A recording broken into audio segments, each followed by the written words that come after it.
গা ধুতে গেছিল গো, আমি না বলছিলি মেয়েগুলো সাঁতার কাটতে জানেনি গো, ও আমার কথা শুনেনি, বাচ্চা মেয়ে চলেই চলো গো।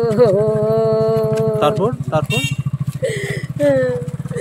আমি আসার পরে আমি ছুটে ছুটে গেলি, যখন আমার কাছে বাচ্চা বলতে আসলো গো। কে তুললো কে প্রথম?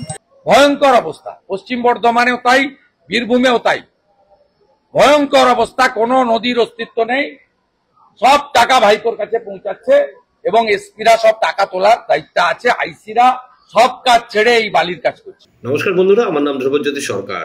নন্দীগ্রামে বেআইনি বালি খাদানের বলি এক নাবালিকা। নন্দীগ্রাম বিধানসভা বয়াল ২ নম্বর গ্রাম পঞ্চায়েতের দ্বিতীয় খণ্ড জলপাই গ্রামের হলদি নদীর বরাবর একটি বালি খাদান দীর্ঘদিন ধরে চলে আসছে। সেই বালি খাদানের পাশে খেলতে গিয়ে ঘটে গেল মর্মান্তিক ঘটনা। প্রত্যক্ষদর্শীদের মতে রবিবার দুপুর ১২টা থেকে ১২:৩০ মধ্যে দুই বোন সালোনি সিং এবং পিঙ্কি সিং খেলতে যায় বালি খাদানের পাশে। একটি খাদানে বালি পূর্বে ভর্তি থাকলেও বর্তমান সময়ে এই খাদানে বালি সম্পূর্ণ খালি, ফলে জল পরিপূর্ণ হয়ে আছে।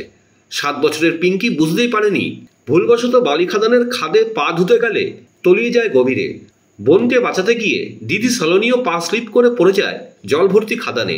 স্থানীয় মানুষজন ছুটে আসে উদ্ধারে। দুইজনকে উদ্ধার করে নন্দীগ্রাম সুপার স্পেশালিটি হাসপাতালে পাঠানো হলে ছোট বোন পিঙ্কি সিংকে ডাক্তার মৃত বলে ঘোষণা করে। বড় বোন হাসপাতালে ভর্তি। এসব বলতে হয় না, বলতে মানে খুব কষ্ট লাগে, খারাপ জিনিস। বলার মতো হয়েছে কি যে ওইখানে যে বালি খাদানটা, ওটা অ্যাকচুয়ালি বৈধ কি অবৈধ, লিগেল কি ইনলিগেল আমরাও জানি না। এখানে অবৈধভাবে এরকমই চলছে এই বালি খাদান। আজকে এই শিশুগুলো আজকে এরকম হয়েছে। কিছুদিন আগে ওখানে একটা ব্যক্তি ওখানে ঘুমিয়ে গেছিলো, সেও ডেড হয়ে গেছিলো। তো এইখানে খুব খারাপ খারাপ অবনতি এগুলো চলছে। এগুলো আমি চাইছি যে প্রশাসনের কাছ থেকে প্রশাসনের একটা দ্রুতভাবে স্টেপ নেয়। এই বালি খাদান আজকের কোনো ঘেরা নেই, কোনো বেড়া দেওয়া নেই। আজকে এখান থেকে বালি তুলছে, এখানে নিকাশি নেই, একটা জল নিকাশি নেই। এই যে আজকে যে বাচ্চাগুলো হলো, এগুলো কে দায় নেবে? এই দায়ভারটা কে দেবে?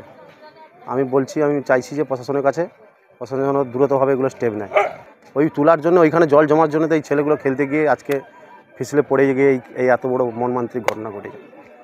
একজনের বয়স ছিল 7 বছর আর একজন বয়স ছিল 10 বছর। দুজনে বাইরে থেকে তার মা বাড়িতে ঘুরতে এসেছিলো, এখানে এসে এই ব্যাপারটা হয়েছে। তো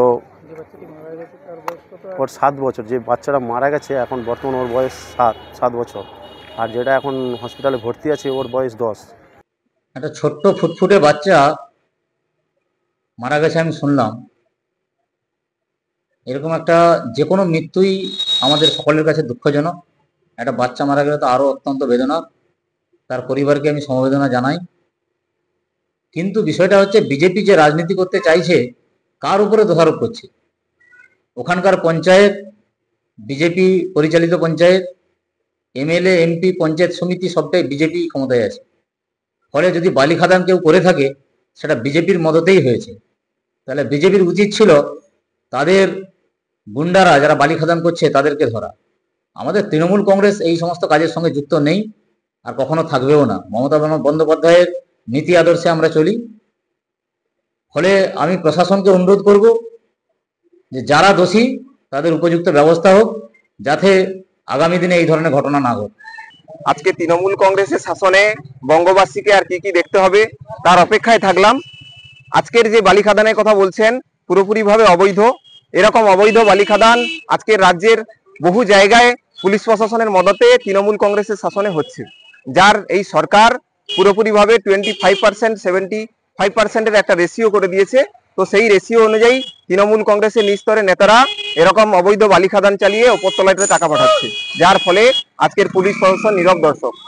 তৃণমূলের অভিযোগ যে নন্দীগ্রামের বিজেপির এমএলএ, বিজেপির এমপি এবং ওখানকার পঞ্চায়েতও বিজেপির, সে জায়গায় বিজেপির দেখা উচিত ছিল। দেখুন, এগুলো হাস্যস্কর। একটা পঞ্চায়েত সমিতি এরকম বালি খাদান কিংবা একটা নদী, সেখানে নিয়ন্ত্রণ থাকে না। এই নদীগুলো পুরোপুরিভাবে জেলা পরিষদ দ্বারা নিয়ন্ত্রণাধীন, যেগুলো পুরোপুরিভাবে ডাক করে জেলা পরিষদ রয়েছে তৃণমূল কংগ্রেসের। সেই জায়গা থেকে এগুলো শুধুমাত্র একটা ভাওতাবাজি, মানুষকে বিভিন্ন রকম ভাবে বোকা বানানোর একটা চক্রান্ত, কিন্তু এগুলো পুরোপুরিভাবে তৃণমূল কংগ্রেস পুরো করছে। বন্ধুরা, ভিডিওটি ভালো লাগলে দয়া করে লাইক শেয়ার করে দেবেন, আমাদের পেজটা ফলো করে নেবেন আর আপনার মতামত কমেন্ট করে অবশ্যই জানান। ধন্যবাদ।